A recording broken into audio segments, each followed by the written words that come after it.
ว้ายโดนวีโก้แลนผ่านหนาวนะหนาวพี่น้องเอ้ยบรรยากาศแต่เศร้าๆมื้อนี้โคตรหนาวเลยมีหมามาหน่อยมาผิงไฟนำแล้วก็คนน้อย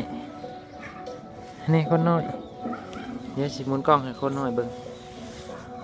มื้อนี้ก็แต่เศร้าๆเด้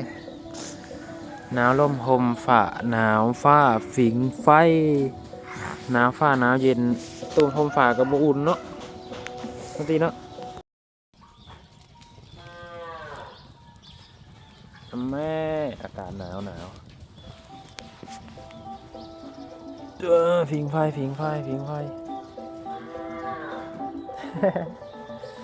ผิงไฟเด้อพี่น้องเอ้ย หนาว